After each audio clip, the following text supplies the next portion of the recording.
پر آج حضرت امام حسین علیہ السلام کا آج 20 محرم ہے، آج ان کا 10واں مناتے عقیدت مند، آج غم حسین کو تازہ کر کے حضرت امام حسین مصطفیٰ جن کے لیے فرماتے الحسین منی وانا من الحسین، آقا فرماتے میں حسین سے ہوں اور حسین مجھ سے ہے، یہ حسین کا اتنا بلند مقام ہے، اس کے مقام کا آپ اندازہ کیا لگائیں گے؟ جس کا نانا نبیوں کا امام ہے، جس کا باپ علی شیر خدا ہے، جس کی ماں جنت کی عورتوں کی سردار ہے، جس کا بڑا بھائی حسن مجتبیٰ ہے، جس کی دادی فاطمہ بنت اسد ہے، جس کا دادا حضرت ابو طالب ہے، اور جس کا نانا امام الانبیاء ہے، اور جس کی نانی خدیجۃ الکبریٰ ہے۔ وہ اتنی خصوصیات ہیں ایک حسین کے ساتھ، تب ایک حسین ہے، یہ وہ اس حسین کا آج 10واں ہے، وہ حسین جو کربلا کے میدان میں شہید کر دیا گیا، وہ حسین جس کے لیے بھارت کے راجا ہم سب کے خواجہ نے فرمایا کہ شاہ است حسین بادشاہ است حسین، یعنی حسین شاہ ہے، حسین بادشاہ ہے، دین است حسین، حسین دین ہے،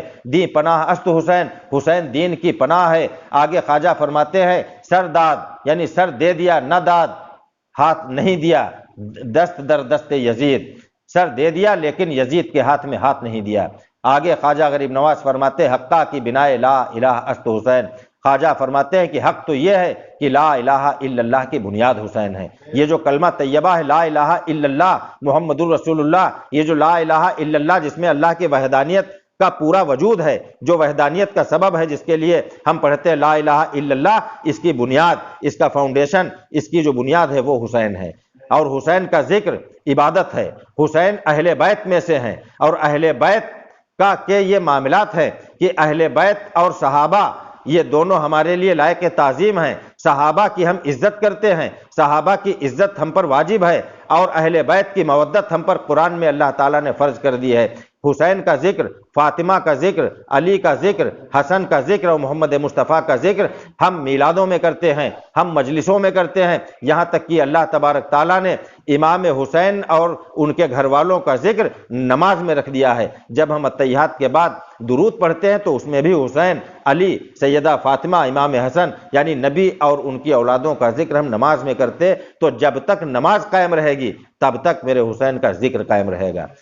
تب تک ہماری نماز بھی مکمل نہیں ہوتی جب تک ہم نبی اور نبی کی آل پر درود و سلام نہ بھیج لیں۔ ہم نبی اور نبی کی آل پر جب درود و سلام بھیج لیتے تب ہماری نماز مکمل ہوتی ہے۔ جو کچھ ہم کھاتے ہیں یہ میرے حسین کا صدقہ ہے، جو پانی پیتے ہیں یہ حسین کا صدقہ ہے، جس اسلام کو مانتے ہیں یہ اسلام حسین کا صدقہ ہے، جو کلمہ پڑھتے ہیں یہ حسین سے ملا ہے، جو نماز پڑھتے ہیں یہ حسین کے صدقے میں ہے، یہ نماز حسین کی وجہ سے بچی ہے۔ اگر میرا نبی نہ ہوتا تو پچھلے نبیوں کی نبوت نہ ہوتی، اور اگر حسین نہ ہوتا تو خدا کی قسم جہاد میں قوت نہ ہوتی۔ حسین نے یزید کو سے ٹکرا کر 22,000 کو منہ توڑ جواب دے کر یہ بتا دیا کہ حسین 6 مہینے کا بچہ قربان کر سکتا ہے، 22 سال کا بھتیجا قربان کر سکتا ہے، 18 سال کا قاسم قربان کر سکتا ہے، تمام 71 جانیں تو دے سکتا ہے اور بعد میں اپنا سر بھی کٹوا سکتا ہے، لیکن ایک شرابی، فاسق، فاجر، ایک زانی کے ہاتھ میں ہاتھ نہیں دے سکتا۔ میرے حسین نے اس ناپاک کے ہاتھ میں اپنا ہاتھ نہیں دیا جس کے ہاتھ پر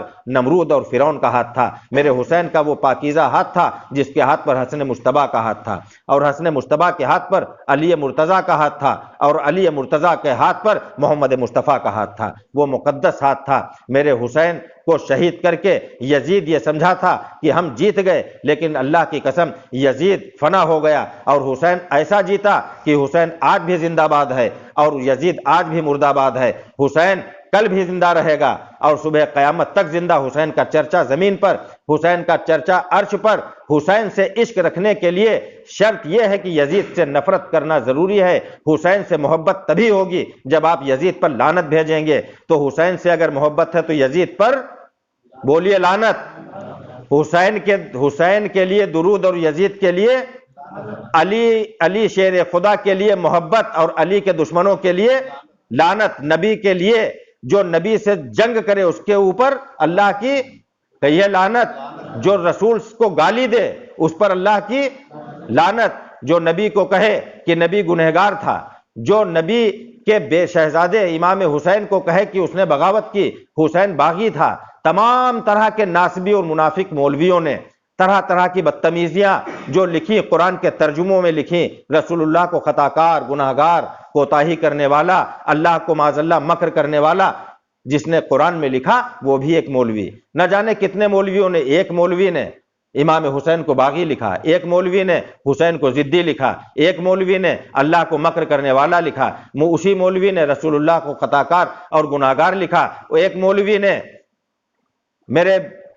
آقا علیہ الصلوۃ والسلام کی بیٹی سیدہ فاطمہ الزہرا سلام اللہ علیہا کو گناہگار کہا۔ ان تمام مولویوں کے نام آپ بھی جانتے ہیں، ہم بھی جانتے ہیں، ان سب کے نام پورے پکے معلوم ہیں، نام سب کے کنفرم ہیں، لیکن ولدیت میں سب کی شبہ ہے، ان کی ولدیت میں شبہ ہے، اور ان کے ناپاک نام، ان ناپاک لوگوں کے نام بھی اس مقدس منبر پر لینا ہم گوارا نہیں کرتے۔ لیکن یزید جو کہے کہ ہم حسین سے محبت کرتے ہیں صاحب لیکن یزید سے ہمدردی ہے، تو اس کی محبت مکمل نہیں۔ اگر کوئی کہے کہ صاحب علی سے محبت کرتے ہیں اور اہل بیت کے دشمنوں سے ہمدردی، تو پھر یہ محبت علی کی نہیں۔ اگر کوئی کہے کہ ہم صحابہ سے محبت کرتے ہیں اور صحابہ سے نفرت کرنے والوں سے محبت کرتے ہیں اور ان سے ہمدردی ہے، تو صحابہ کی محبت ممکن نہیں۔ اگر کوئی کہے کہ ہم رسول اللہ سے محبت کرتے ہیں تو رسول اللہ کے دشمنوں سے نفرت کرنا ضروری ہے۔ اگر اللہ سے محبت ہے تو پھر اللہ کے نافرمان ابلیس کی سے نفرت کرنا اور اس کو ملعون اور رجیم کہنا ضروری۔ ہم قرآن بھی جب پڑھتے ہیں تو بسم اللہ جو پڑھتے ہیں، اللہ کا نام بعد میں لیتے ہیں، پہلے ہم کہتے ہیں اعوذ باللہ من الشیطان الرجیم، یعنی جب ہم ملعون اور رجیم کہہ کر لعنت شیطان پر، ابلیس پر بھیج لیتے ہیں، تب اللہ کا پاک نام لیتے ہیں۔ اسی طرح جب مصطفیٰ کی بات کریں گے تو ابو جہل پر ہم لعنت بھیج لیں گے۔ جب ہم اپنے حسین کا ذکر کریں گے تو ان کو غلط کہنے والے بدتمیزوں کے ناموں پر لعنت بھیج لیں گے، تب ہم حسین کا ذکر کریں گے۔ یزید سے نفرت کا اظہار کر دیں گے، اس سے بے تعلقی کا اظہار کر دیں گے، تب حسین کا نام لیں گے، حسین پر درود بھیجیں گے، یزیدیوں پر لعنت بھیجیں گے۔ ہم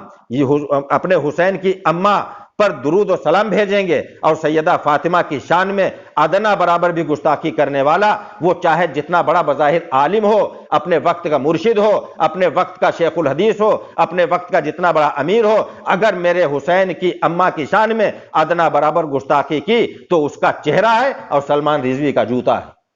اس پر ہزاروں بار بے شمار لعنت اللہ کی۔ تو نبی اور آل نبی پر درود و سلام بھیجا جائے گا، اور اہل بیت سے نفرت کرنے والے اور ان کو برا کہنے والوں پر اللہ کی لعنت بھیجی جائے گی۔ میرے حسین نے یہ جو 72 قربانیاں دی تھی، جو اب کربلا کے میدان میں 10 محرم کو اپنا سب کچھ نچھاور کر دیا تھا، یہ ہمارے اور آپ کے لیے، اگر کل حسین نے اتنی بڑی قربانی نہ دی ہوتی تو آج یہ اسلام نہ ہوتا، آج مسجدوں میں اذانیں نہ ہو رہی ہوتی، آج نماز نہ ہو رہی ہوتی، آج حرام کاری عام ہو گئی ہوتی، آج شراب کو کولڈ ڈرنک کی طرح فیشن سمجھ کر پیا جا رہا ہوتا۔ یزید نے سگی پھوپھی سگی خالہ سے نکاح کو حلال قرار دے دیا تھا، آج لوگ اپنی سگی خالہ سگی پھوپھی کے ساتھ بظاہر نکاح کر رہے ہوتے اور رکھائل بنا کر رکھ رہے ہوتے، تا عمر زنا کر رہے ہوتے۔ یہ حرام کاموں کو یزید نے حلال قرار دیا تھا۔ اس یزید پر اللہ کی یہ لعنت، اس یزید پر بے شمار اللہ کی لعنت۔ میرے حسین نے سب کچھ قربان کر دیا کربلا کے میدان میں، اور سب کچھ قربان کرنے کے بعد جب اللہ کے حضور سجدہ کیا، اور سجدے میں میرے حسین نے جب سجدہ کیا،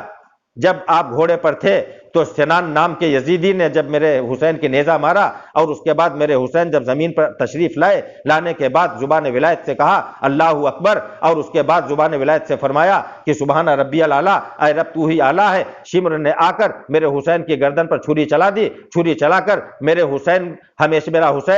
ہمیشہ کے لیے ذکر خدا کرتا کرتا فنا فی اللہ ہو گیا۔ جب میرا حسین شہید ہو گیا، جام شہادت نوش فرما لی، تب خولی نام کا یزیدی آگے بڑھا، میرے حسین کے سر کو ان کے جسم اطہر سے الگ کیا، الگ کرنے کے بعد اپنے گھوڑے کی گردن میں لٹکایا، اور خوشی کا اظہار کرتے ہوئے پورے کربلا کے میدان میں میرے حسین کا سر اپنے گھوڑے میں لٹکا کر کربلا کے میدان میں چکر لگائے۔ نہ جانے کتنے یزیدی آگے بڑھے کہ ہم حسین کا کوئی نہ کوئی سامان لوٹ لیں، اور لوٹنے کے بعد جب ہم جائیں گے اور ابن زیاد گورنر کے پاس جائیں گے تو جو سامان ہم سامنے رکھیں گے تو ابن زیاد بہت خوش ہوگا۔ ان بدتمیزوں نے، ان کتے کے پلوں نے اتنی بدتمیزی کا ثبوت دیتے ہوئے میرے حسین کے پاس 10 گھڑ سوار، 10 یزیدیوں نے میرے حسین کی لاش پر گھوڑے دوڑا کر میرے حسین کے لاش کو پامال کیا۔ ان 10 گھڑ سواروں نے میرے حسین کے لاش پر گھوڑے دوڑائے۔ اس کے بعد ایک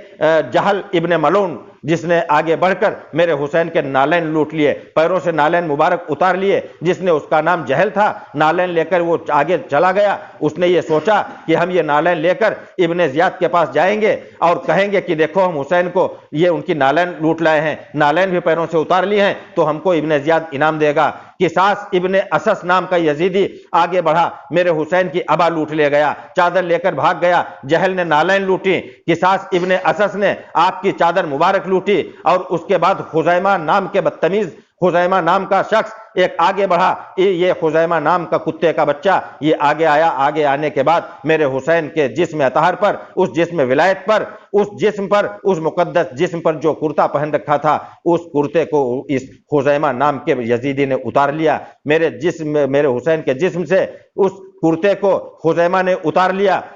جہل نالین لے کر چلا گیا، خزیمہ قمیص کرتا لے کر چلا گیا، اور قصاص ابن اسس امام حسین کی ابا لوٹ لے گیا۔ اور ایک بجدل ابن سکیم نام کا یزیدی کتا تھا، یہ سور کا بچہ آگے بڑھا، اور آگے بڑھنے کے بعد اس نے دیکھا میرے حسین ابن علی کے ہاتھ کی ایک انگلی میں ایک انگوٹھی تھی۔ اس نے سوچا ہم یہ انگوٹھی لوٹ لیں، لیکن انگلیاں زخموں سے اتنا ورم آ چکا تھا کہ میرے حسین کی انگلی سے انگوٹھی نہیں اتر رہی تھی۔ تو اس سکیم یہ بجدل ابن سکیم نے دیکھا کہ انگوٹھی اتر نہیں رہی ہے، انگلی میرے حسین کی اتنی سوج گئی ہے، اتنا ورم آ گیا کہ انگوٹھی اتر نہیں رہی۔ تو اس سور کے بچے نے یہ کیا کہ قریب میں پڑے ہوئے 2 پتھر کے ٹکڑے اٹھائے، ایک پتھر پر میرے حسین کے ہاتھ کی وہ انگلی رکھی اور اپنے خنجر کو نکالا، حسین کی انگلی پر رکھا، دوسرے پتھر کے ٹکڑے کو اس پہ مارا، انگلی کے ساتھ میں انگوٹھی لے کر یہ سور کا بچہ چلا گیا۔ اور ایک تھا مالک ابن بشر، یہ آگے بڑھا، اور بڑھنے کے بعد میرے حسین کے سر سے اب وہ امامہ اتار لیا جو محمد مصطفیٰ کا امامہ تھا، نبیوں کے سردار کا امامہ تھا، امامہ لے کر یہ چلا گیا۔ اور جانے کے بعد اپنے گھر گیا، گھر میں امامہ رکھا۔ جب امامہ ایک بکسے کے اندر رکھ دیا تو پورا گھر خوشبو سے مہک رہا تھا۔ اس کی بیوی جو مومنہ تھی وہ آئی، اور آنے کے بعد اس نے اپنے شوہر سے کہا کہ یہ بتا تو کس کا گھر برباد کر کے آیا ہے؟ تو کہا نہیں، میں ایک باغی تھا حسین نام کا، اس کو قتل کر کے اور میں اس کا امامہ لے کر آیا ہوں۔ تو کہا تو جب سے یہ امامہ گھر میں لایا ہے، جنت کی عورتوں کی سردار کے رونے کی آواز ہم اپنے گھر میں سن رہے ہیں برابر۔ یہ اس کے عجیب اس کی کیفیت ہو گئی، یہ سوچا کہ کوئی امامہ لے کر چلا نہ جائے، یہ میرے حسین کا امامہ لے کر جنگل کی طرف چلا گیا۔ مالک ابن بشر اس کا نام تھا، یہ کتا یہ جنگل چلا گیا، 1 سال تک یہ امامہ لیے ٹہلتا رہا، پھر کوفہ کی جنگل کی ریت میں اس نے اس امامے کو پھینک دیا۔ 2 سال وہ امامہ وہیں پڑا رہا، اور وہ پڑا ایک دن حاجیوں کا قافلہ نکلا، ایک حاجی نے اس امامے کو اٹھایا، اٹھانے کے بعد اپنے سامان جس میں رکھا تھا اس گٹھری کے اندر رکھ لیا، حج کرنے کے لیے گیا۔ حج کرنے کے بعد وہاں پر امام حسین کے بڑے بیٹے حضرت زین العابدین علیہ الصلوۃ والسلام نے دیکھا، دیکھنے کے بعد آئے، کہا اے حاجی میں بغیر کسی پیسے کے تیرا سامان اٹھا لوں، تیری مزدوری کر دوں، میں تیرا سامان جہاں تک کہے گا پہنچا دوں گا۔ اس حاجی نے کہا ہاں ٹھیک، تم یہ سامان اٹھا لو۔ اس امام زین العابدین نے اس کی گٹھری کو لیا اور لے کر چل دیے۔